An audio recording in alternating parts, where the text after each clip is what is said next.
መዳም ኢንተርኔት የምትጠቀሙ ከሆነና ስልክ ቁጥራችሁ መዳሞች የሚያውቁት ከሆነ ኩሽና ውስጥ የትኛውም ነገር ላይ የነሱ ነገር ቀርጻችሁ ምናምን እንደፈለጋችሁ የምትፈነጭቁ እህቶቼ ምንም ነገር ብታደርጉ ይደርሱበታል ማለት ነው። ኦኬ ተጠንቀቁ። ስፔሻሊ ኢሜይላችሁ እነሱ ከከፈቱት የምታደርጉት ሀተ ፎቶ ያልፖስታችሁት ፎቶ የራቆት ሊሆን ይችላል። ለምሳሌ ከአንገት በታች ሊሆን ይችላል፣ ከአንገት በላይ ምናምን የምትነሱት ፎቶ ራሱ ያዩታል። ይሄንን አትጠራጠሩ ማለት ነው። ሀቂቀተን ነው የምላችሁ። እኔ ከዚህ በፊት እኔ ያረኩትን ስተት ልንገራችሁ። የዛሬ 5 ዓመት ገደማ አዲስ ቲክቶክ ጀማሪ ነበርኩ። ምንም አላቅም ነበር። እንዲሁ እንደተፈጠርኩ ጥሬ ነበርኩኝ ማለት ነው። አልሐምዱሊላህ ግን ከዛ በኋላ በጣም ብዙ ነገሮችን ተምሬ ብዙ ነገሮችን ራሴ ላይ ለውጫለሁ። ልብሴ ብቻ ነው ያለወጥኩት። ጭንቅላቴ ሙሉ ለሙሉ ለውጫለሁ ማለት እችላለሁ። አስተሳሰቢም ጭምር ማለት ነውና ምን አደረኩ መሰላችሁ? ሁሉም ቪዲዮ የምሰራው አረብ ቤት ቁጭ ብዬ ስለ አረቦች ነው።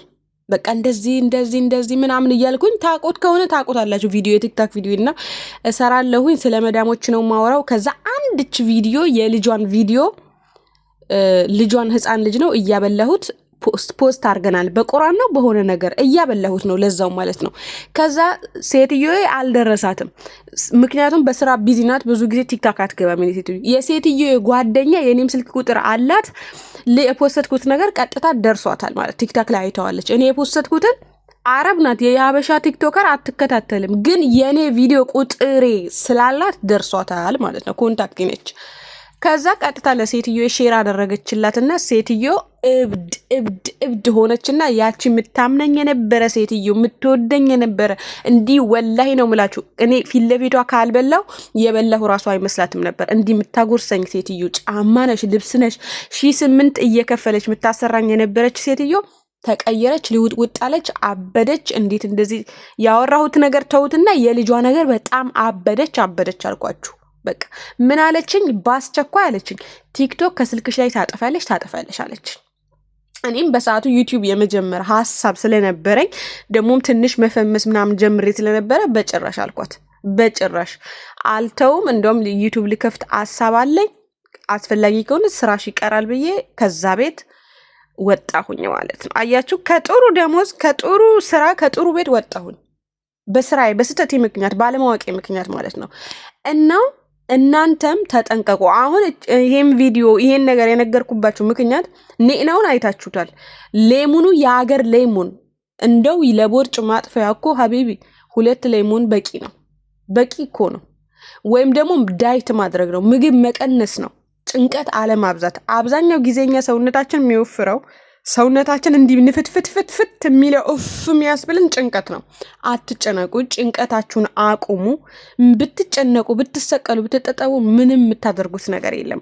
ስለዚህ እባካችሁን አዳዲስ እህቶች ቲክታክ ላይ አትፖስቱ። እንደዛ አይነት ነገር የምትበሉት ነገር እኔ ፖስት ነበር ከዛ በፊት ወላይ፣ ግን ቲክታክ ላይ አይደለም ዩቲዩብ ላይ ነበር። ዩቲዩብ ላይ ደግሞ አይደርሳቸውም ቶሎ ማለት ነውና ምክንያቱም ዩቲዩብ የኛ ዩቲዩብ ቶሎ የመድረስ አቅም የለውም እነሱ ጋር።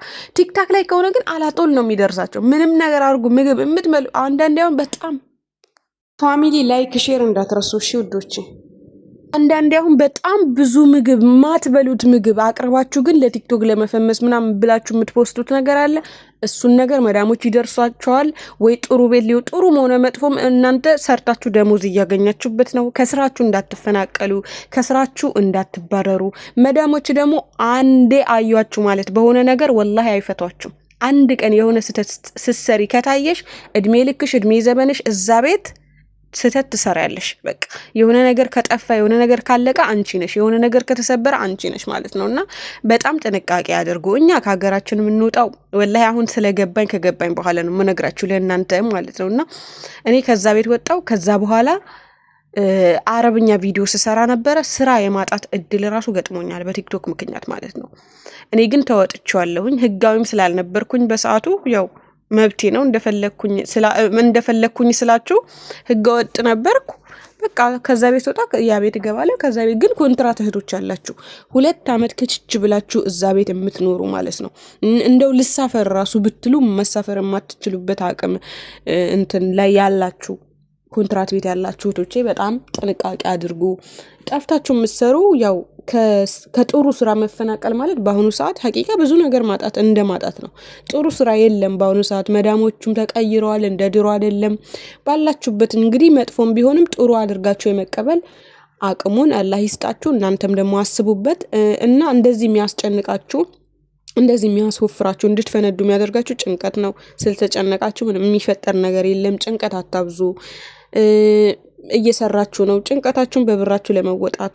እንደገና ብዙ እህቶቼ ምንድነው ብዙ አመት ለፍተው ኑሮው እንደ ድሮ መስሏቸው በድሮ በሬ የሚያርሱ እህቶች ናቸው እንደዚህ ጭንቀት ውስጥ የሚገቡት። ለምን እስከዛሬ ደክሟቸዋል፣ በጣም ብዙ ነገር ለፍተዋል፣ አቅም የላቸውም፣ ኢነርጂ የላቸውም። እጃቸው ላይ ደግሞ ምንም ገንዘብ ሳይኖራቸው ሲቀር ለእንደዚህ ለጭንቀት ይዳረጋሉ ማለት ነው። ተጠንቀቁ። ከዚህም በኋላ አረብ ሀገር እስካላችሁ ድረስ አልረፈደባችሁም። ሰርታችሁ የማግኘት አቅሙ አለ። ኢነርጂያችሁን እንደ አዲስ መቀበል አለባችሁ። በቃ ያሳለፋችሁትን ጊዜ በጥፋትም ሆነ በስህተትም ሆነ ያለ ስኬትም ሆነ ያ ነገር ተቀበሉት። ኦልሬዲ አልፏል፣ ጠፍቷል፣ ብዙ ነገር ተበላሽቷል። አሁንም ጊዜው አልረፈደም። በ2 ዓመት ውስጥ ወይም በ1 ዓመት ውስጥ መለወጥ ትችላላችሁ። ዛሬ ላይ 1 ዓመት ብትሰሩ ወላሂ ነው የምላችሁ 1 ዓመት 500 ሺህ ብር ትሰራላችሁ። ቢያንስ 500 ሺህ ብሩ ላይ 100 ሺህ ብር ወይም 150 ሺህ ብር ለቤተሰብ በሉት። እሱ እንደፈለጋችሁ እንደዛም አያልቅ። ቆጥባችሁ ቤተሰቦቻችሁ ከትላንት እንደሚኖሩት መኖር አለባቸው።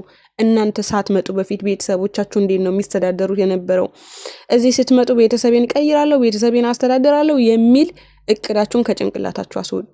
ከራሳችሁ ከተረፋችሁ ለቤተሰብ እንደ ነገሩ ባሉበት በገጠርም አቅም ይሁን በምንም የሆነ ካሉበት ለማሻሻል ትሞክራላችሁ እንደማንኛውም ሰው። እኛ ያው ኢትዮጵያውያን የሆነ ቤተሰቦቻችን ለማሻሻል ነው የምንወጣው፣ ግን ከወጣን በኋላ ሁሉም ነገር እንደጠበቅነው አይሆንም። ብዙ ነገር ይከሰታሉ በህይወታችን ላይ ማለት ነው። የሰው ቤት የሰው ሀገር እንደጠበቅነው አይሆንም። ከመጣችሁ በኋላ መጥፎ ቤት መጥፎ መዳም የምትጮህ መዳም እንዲህ ይገጥማችሁ ይችላል። በዛ ደግሞ ብዙ ነገር በቃ ራሳችሁን ታጣላችሁ እና በዛን ታይም ምንድነው የሚያዋጣው? ያንን ራስሽን አጥተሽ ራስሽን በቃ በጣም ስቅቅ ብለሽ ያገኘሽውን ገንዘብሽን ሴፍ ማድረግ። ሴፍ ስታረጉ ደግሞ ትንሽ የመረጋጋት ባህሪ ይኖራቸዋል። ለምን በቃ ይኸው ሴፍ እያረኩ ነው፣ ብትጮህብኝም ምንም። እንደውም እንዲህ እሷ ብትጮህም አንዳንዴ ብር ሴፍ ስታረጉ ወላሂ መዳሞች ቢጮሁ ራሱ ምን እንደምትሉ ታውቃላችሁ? እኔ በራሴ ያለ ነገር ነው እንዴ፣ ይኸው ብር እየሰራሁ ነው፣ በወር ይሄን ያህል እየሰራሁ ነው። ሴፍ ስታረጉት ነው።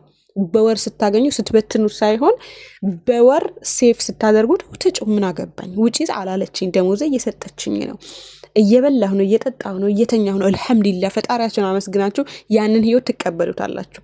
ግን ሁሌም ታጥቦ ጭቃ ስትሆኑ ምንም አይነት ገንዘብ ሴፍ ሳታደርጉ ስትቀሩ ባዶ እጃችሁ ስትሆኑ ይመራችኋል፣ ይሰለቻችኋል፣ ትጨነቃላችሁና ለዚህ ቻናል አዲስ ከሆናችሁ ላይክ እና ሼር ሰብስክራይብ ማድረግ እንዳትረሱ። በወዳችኋል።